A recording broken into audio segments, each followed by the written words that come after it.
All right, welcome to any replayers. If you're a replayer, you can still participate. You can tap on the screen for hearts. Hey, Christy. You can, hi, Camille. You can, of course, share it with anybody you think that would find this useful. And you can, of course, find me on Twitter or Snapchat, because those are great places for you to ask questions, especially if you didn't get to ask me on the broadcast.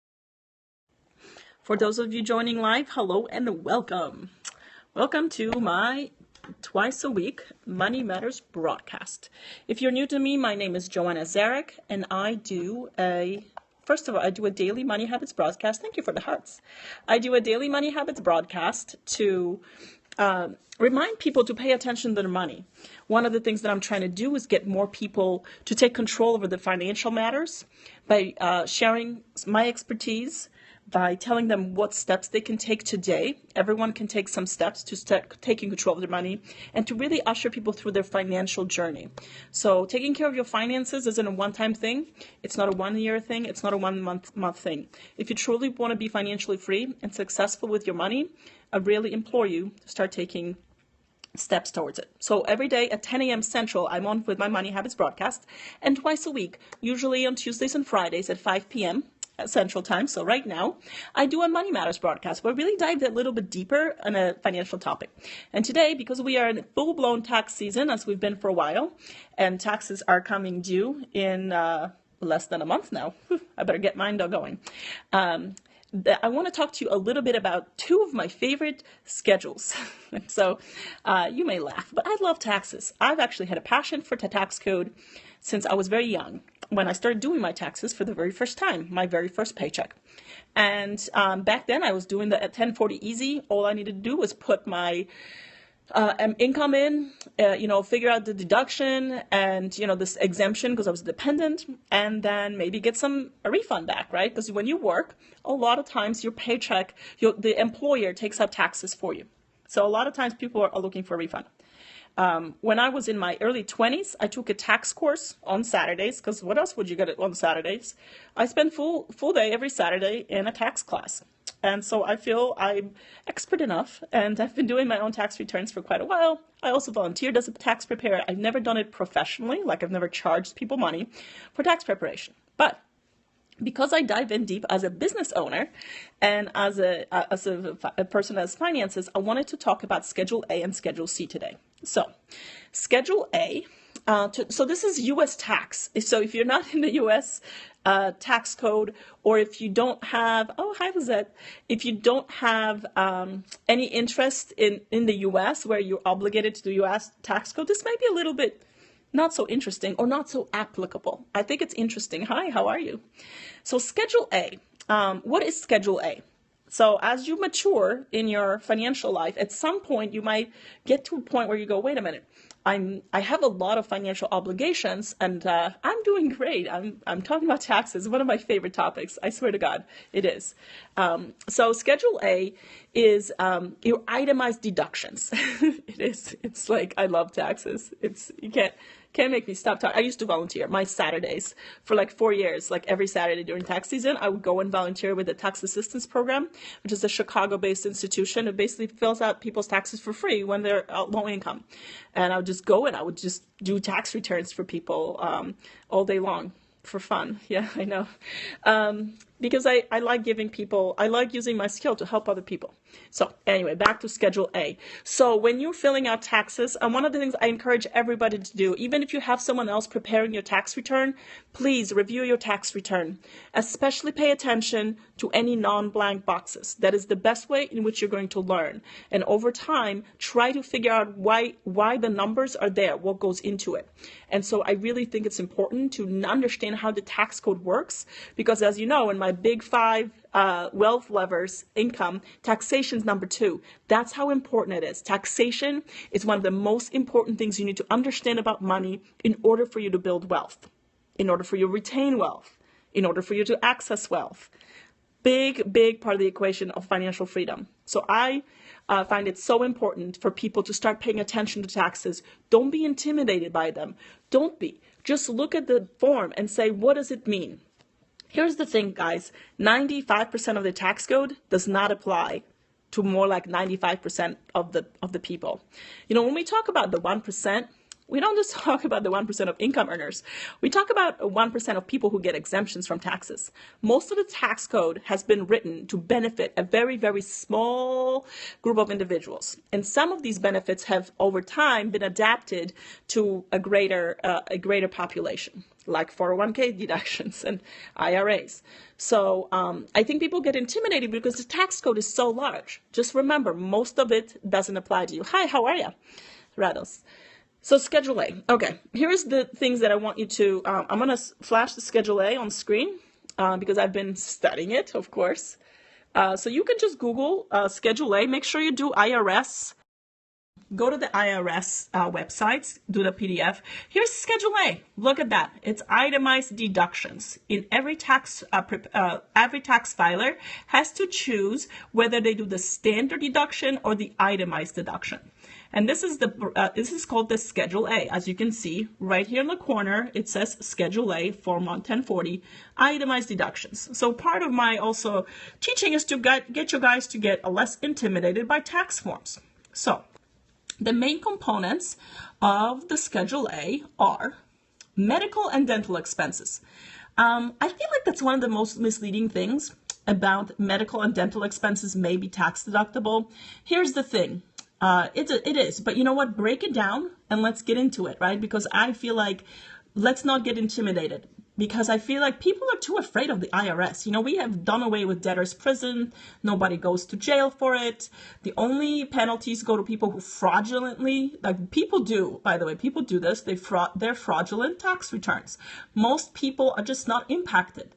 You guys are all overly worried about the IRS. Anyway, I'm not trying to discourage like law-abiding citizens. I'm just saying don't worry so much. By the way, that's how the IRS scam, the fear of IRS is how the IRS scam has been so successful. People have been defrauded. People have been stolen from because other people are pretending to be IRS agents and making you give them their money. So anyhow, medical and dental expenses. The biggest misunderstanding about medical and dental expenses is most likely you will not qualify for the deduction. The reason is you can only deduct things that are over 10% of your income, right? Your adjusted gross income, whatever. The thing is that's $10,000 out of pocket if you're earning $100,000. Right? Or you say, well, that's a nice big income. Okay, so let's say you're earning $50,000. By the way, $100,000 with two people working is not that much. But if you have $50,000, you would have to incur $5,000 out of pocket medical expenses, not insurance premiums. Those are separate medical expenses or dental. So that could happen if you are low income and you have a high degree of medical and dental bills. The thing is, though, that the deduction is only for the things above the 10%. So the first $5,000, if you're making a $50,000 income, you've got to eat it. So medical and dental expenses aren't as big of a deduction as people think. The biggest things that drive whether or not you qualify for the itemized deduction versus standard deduction is actually the taxes. So taxes you pay, that's your income tax, state income tax, your real estate tax, and home mortgage. So really high earner, I'm going to flip this over for a little bit, unless you're a really high earner that actually has an income that's high enough that just your state income tax, which can happen in California, by the way, if your state income tax is over a certain amount. So if you're single and you have a state income tax that's over $6,300, you may be better off filling out an itemized deduction just based on that. Most people, if you're married, and you have two incomes and you have a house, that's when it kind of puts you over. Because the standard deductions for married people under 65 is $12,600, right? So you've got hi, how are you, Joyce? So you've got to add it all up. I made up a little tool where it kind of helps you figure out, are you going to be itemized or standard deduction. And that's really what you're trying to do, is just add up the big chunky things like state income tax, your real estate tax, and your home mortgage interest, and you will figure out if you are going to qualify for it. So at some point, I imagine at some point during your life, if you're kind of pursuing your regular, you're growing your income and you're growing your, and you have a property, again, home mortgage interest. Hi, it's good to see friends on here, and you will have to do it. So that's why I feel like Schedule A is an important thing. The other thing that I want to tell you that the big things on Schedule A come to you in terms of information. So you don't have to keep track of your state income tax if you have a salary, because it's going to show up on your W-2. Now, you do have to keep track of it if you're a business owner. It depends, so college students, if you're a college student, you're most likely a dependent for your parents. So you definitely should fill out a tax return to see if you get it. You are eligible for a standard deduction, but most likely your parents will take an exemption for you on their tax return. So it depends if you qualify as a dependent, but most college students are qualify as dependents when their parents are still supporting them. But you still qualify for standard deduction, which is $6,300.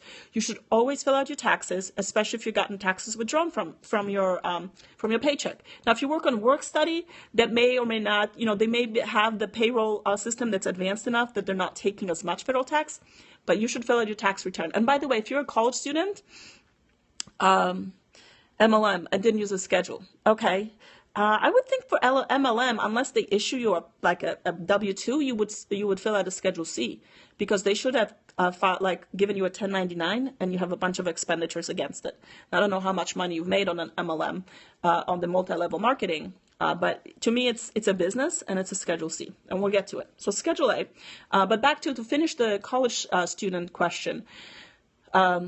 Not much, yeah, but you should still, you can still claim it. Yeah, make money, that's right. Make money, you will pay taxes. And again, I'm all for paying taxes. I do believe we have a great country, maybe not all the money spent in the right ways, but you know what?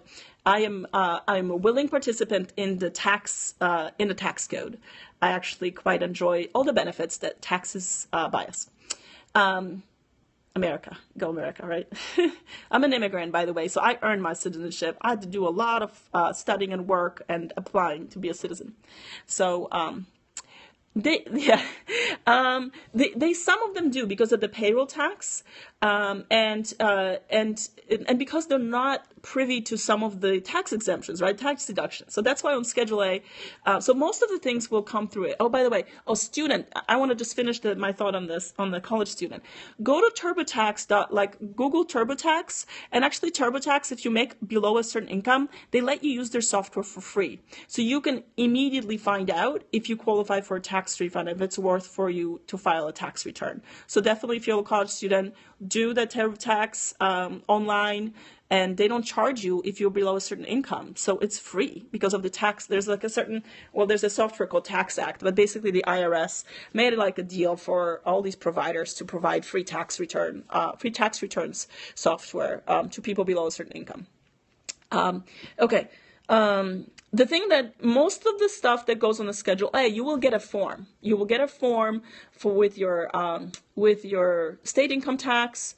Some states don't have an income tax, so then you have to know that you can do the general sales tax, which I just learned. I've always lived in a state that did have income tax, so that was always the bigger chunk, and never really looked at the other stuff. Your real estate tax, when you get your payment, you need to keep track of your paperwork, when you pay it. And then if you have a home mortgage, sometimes it goes into escrow, an extra amount to cover your real estate taxes. So then you can find it on a 1098. That's why it's so important to keep track of all these forms and learn where the numbers go and how they impact your tax return. That's why I encourage people to do it, even if you have somebody else kind of file it or finalize it for you, because you can learn a lot by just putting things into the TurboTax software. Don't worry, I don't get paid by TurboTax. I just love their software. I think they're really, really good. The thing that I think people miss a lot is charitable contributions. If you are an itemized, so again, you only take advantage of the tax deduction on a Schedule A if your other deductions are like big enough to go over the standard deduction. So remember, like standard deduction for married couple is $12,600, and for single person $6,300. So if you're a very generous person and you've donated to a lot to charity, and it can all add up, it can put you over that limit. But people don't keep track of their charitable contributions. This is one of the things I talk about this week on Mint. With Mint, you need to keep track. Every time you donate to a school fundraiser, right, there are 503c institutions, the non-for-profits. There's all kinds of places that you're paying money to that you're not even registering it, that those are charitable contributions. I need you to start keeping track in your Mint.com account to do that. This is why I emphasized it. Because at the end of the year, it's going to be really hard for you to try to remember, like find receipts or emails or something. Keep track of it. Keep track of it in Mint, because money went out. Then you can put it in charitable contribution. Things that are actually by cash or check is kind of easy, or credit card, because it's cash or check. It's kind of, by the way, they don't make a lot of changes to these forms, so some of them are really outdated in my way, in terms of like the digital world. What is the deduction for charitable? So it's dollar for dollar. So in the gifts here, I'll show you here. So gifts to charity on Schedule A, if you're itemizing your deductions, you basically, everything that you donate to a charity, cash or check or credit card, you would just take it off your taxes, right? So if you have a tax preparer, you need to make sure you provide them with all the receipts. Tax preparers are not magicians. They're not going to be able to make up the charitable contributions that you provided. Couple of things, again, so if your friend is doing a fundraiser for some like walkathon or marathon and all that, you give them $25, you donate. Make sure you're keeping track of that. The other thing is, other than cash or check, when you're donating items, like I donate items to Salvation. Now, I'll tell you, it's a pain in the butt to keep track of that stuff, because I use it's deductible. It's actually market value of that item, of what they can resell it. But you can put it in the It's Deductible tool that's included as part of TurboTax. It's really easy. You just type in like, ladies' blouses, and it'll like pick up a value. So when you're donating items, for items, no, it doesn't. For items, you would just do the market right from the It's Deductible, and you just need to make sure when you're donating items, you do need to have an itemized list. So the quantity, the type of item it was, and usually they say like good or fair condition, or good or excellent condition, because fair you can't deduct, because they're supposed to be able to quote unquote resell it. It's deductible takes like an average market of those used items, and that's what you get credit for. Some people kind of do their own estimates. Again, it's the IRS. They're going to be like, oh no, that handbag you donated, it's not really worth $35, it's $27. That's pretty much not going to happen. Okay. But, so if you want to go by the rules, you use the It's Deductible estimates. For cash donation, you literally just write down, anything over $250, you'd have to have a receipt. I try not to make, they'll give you a receipt. If you don't, just write it down, like keep a spreadsheet open. I try not to do cash donations because they're too hard, right? They're too hard to track. So I try to make a credit card or check, and then if it's a larger one. The one thing that people don't realize, so if you're, have a membership in a museum, which is a non-for-profit, not tickets that you go to see to the day of, but if you have kids or maybe grandkids and you go have a membership in a museum, by the way, that's a charitable contribution. So keep track of your museum memberships, because all of those are nonprofits, or your local zoo, whatever. There are all these places that charge admission, and when you buy membership, the membership is tax deductible. So, little hint. Job expenses and certain miscellaneous deductions. And I haven't used it that much. It has to be over 2%. So if you're a $100,000 earner, it has to be $2,000 or more combined. Some people have union dues that could go in here. Tax preparation fees, again, like unless you have a really complex thing. If you have small business, I would say you take your tax preparation on Schedule C. So anyway, study the Schedule A. The instructions are really helpful. Like, do the PDF, print out the PDF, read the instructions.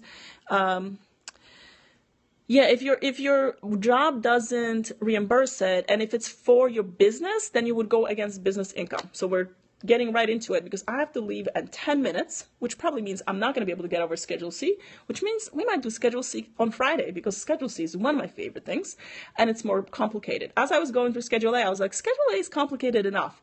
Schedule C. Okay, what is Schedule C? By the way, Schedule C, you can have... Schedule C is one of the most important things I want you to love and get familiar with. That's a profit or loss from a business for sole proprietorship. Now, sole proprietorship sounds all fancy. The thing is, though, that every single person is a sole proprietorship. Every business you run, you can have multiple sole proprietorships. People get all like, it's just a form. It's a form to kind of report to the IRS your accounting of your business. And, I try to keep it simple, do cash basis, which means the cash transaction happened in the calendar year, how much revenue you brought or your gross sales or whatever. So how much money came in, and then you can expense all of these things around it. And I think I'm going to do some more in-depth Schedule C on Friday. Because here, I'm going to show you, this is that you want to get familiar with.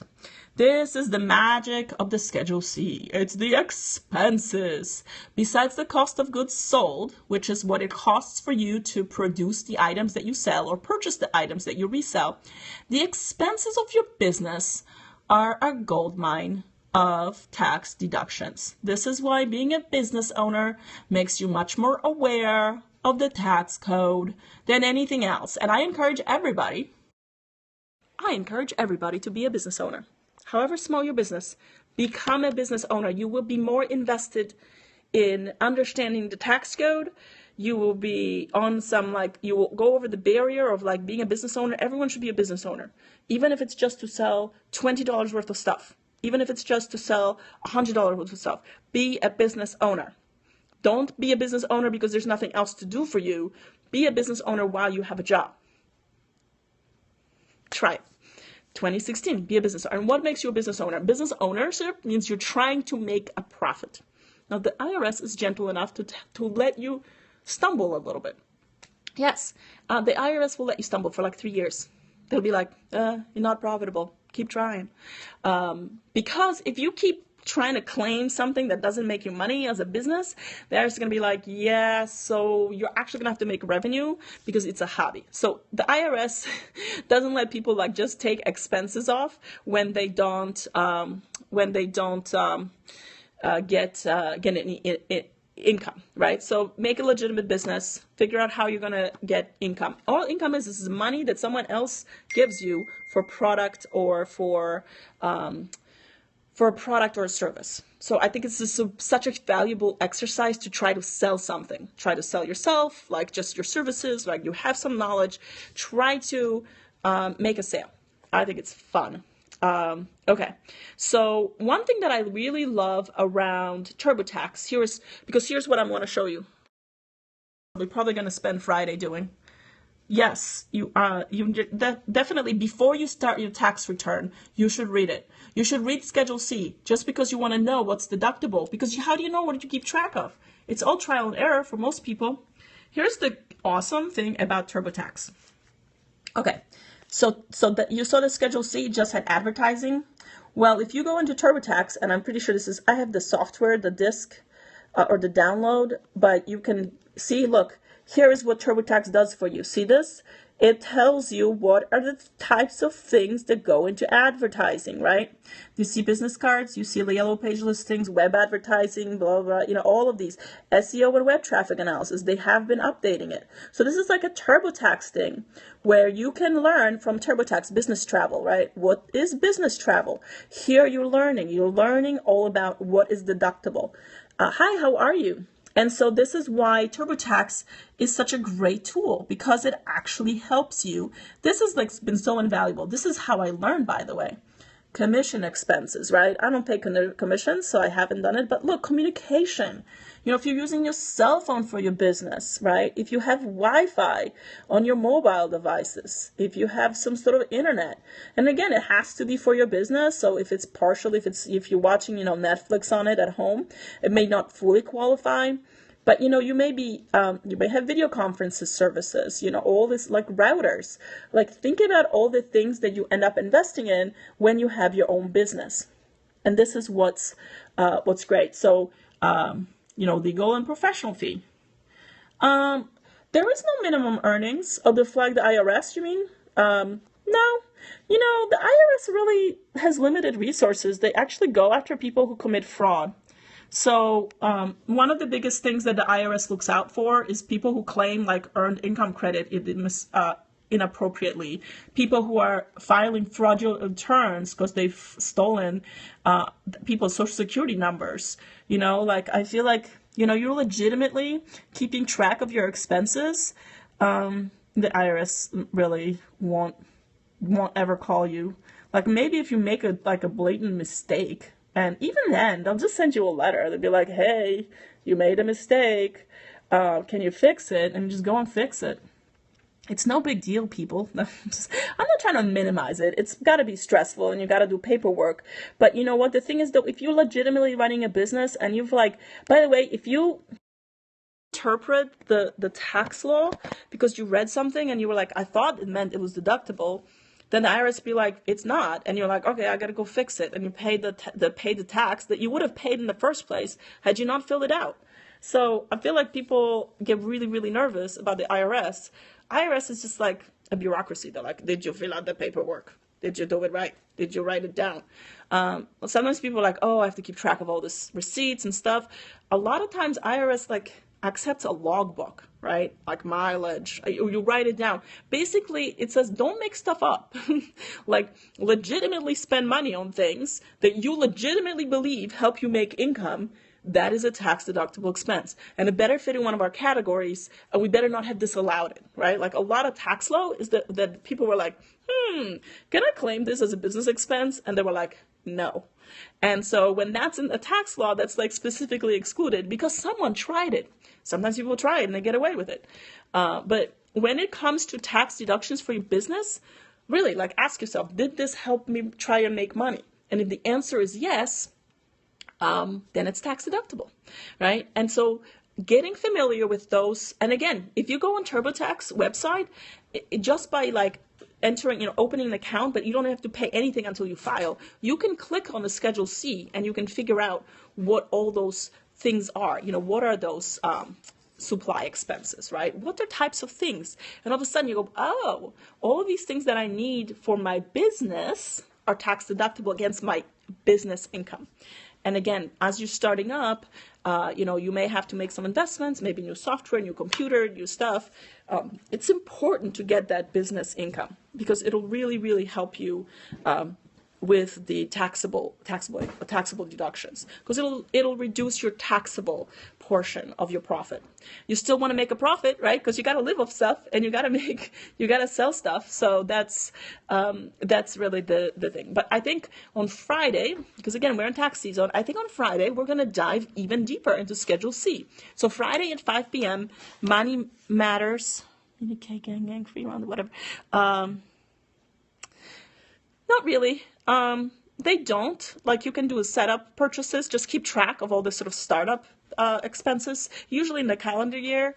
Usually it's harder when you're starting in one year, if you were purchasing things in December for your business that you registered. But by the way, IRS lets you instantly register your sole proprietorships. You just get an EIN. It takes no money, costs you no money to get an EIN. Just say, look, I have a sole proprietorship. It's in my name. Everyone is entitled to a business that's got just their first and last name on it. There's nothing else you need to file. You're just a sole proprietorship. I'm joannazarach, sole proprietorship. Then you can do that. So 10 minutes. I don't know what this person's doing. Okay. So anyhow, Friday, we're going to dive deeper into Schedule C. I got to run. But we're going to go through that. What if you're a corporation? So if you're a corporation, there's a couple things. So if you're an S Corp or C Corp, you have to file a different return. If you're an S Corp, you're going to generate a K1. And then you can either, you can have more than one business entity, right? You can have a corporation and you can have a sole proprietorship. The corporation, we can go through, you would be filing the 1120, where you take all your expenses out on the 1120, and you're just like, that's before it becomes K1 taxable income for yourself, because S Corp is a pass-through entity. So we can talk about the S Corp. So on Friday we'll talk more about Schedule C, and we can talk 1120. Yeah, you're welcome. I love taxes. I really do. And so I love Schedule C. It's like one of the most exciting things for me ever. And so we're going to talk Schedule C on Friday. Yay. Anyway, thank you again, everybody, for joining and commenting and hearts. And thank you. And yeah, we can talk about forming a corporation. S Corp is probably the best, and we'll talk what it entails and stuff, what it means. Yeah, for sure. I have an S Corp, so I'm happy to talk about it. And we'll see you guys tomorrow if you can join 10 a.m. Money Habits. Otherwise, I'm here every single day, 7 days a week, 10 a.m. for Money Habits. And on Friday, I'll be back with Money Matters 101 on Schedule C. All right, bye, guys.